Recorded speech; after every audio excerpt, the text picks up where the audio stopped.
अब देखो मैं बच्चों की जहानत बता रहा हूं। आप देखो बायोलॉजी की क्लास में टीचर ने एक बच्चे को जानवर के पैर दिखाकर पूछा, बताओ इस जानवर का नाम क्या। बच्चा कह रहा है पैर देख के कैसे पता चलेगा कि ये कौन सा जानवर है। टीचर कह रही नालायक बदतमीज खड़े हो जा, तुम्हें सजा मिलेगी, बताओ तुम्हारा नाम क्या है। बच्चा कह रहा है मेरे पैर देख के बताइए मेरा नाम क्या है। अच्छा आपको पता है कि दुनिया का सबसे साबिर जानवर कौन सा है? शेर नहीं, चीता और कौन सा? गधा, गधी जो गधे को बर्दाश्त करती है।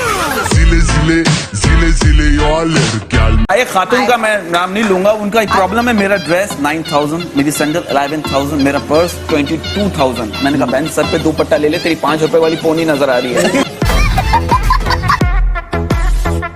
एक लड़की कह रही पिछले हफ्ते मेरा रिश्ता आया, लड़का बिजली के महकमे में काम करता था, मैंने मना कर दिया। मैंने बोला क्यों? कह रही मैं अपने शौहर को गालियां नहीं दे सकती।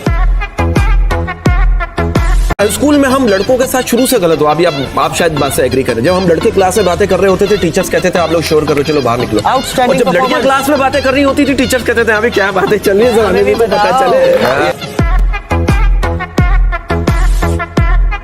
आप देखें लड़के जो है ना, मैंने कुछ लड़कों को देखा, उनकी प्रॉब्लम इतनी टेंशन वाली। एक लड़का कह रहा है दिन दिहाड़े घर में चोरी हो जाती, किसी को कानों कान खबर नहीं होती, और एक बार गलती से गर्लफ्रेंड को घर बुला लो, सारा मोहल्ला गवाही देने लगता है। हमने देखा था। इनके पड़ोसी के कुत्ते ने इनकी मुर्गी खा ली। उन्होंने कहा भाई 1000 रुपए लो, बात को यहीं खत्म करो। ये क्या करे? नहीं मैं तो आपका कुत्ता ही खाऊंगा।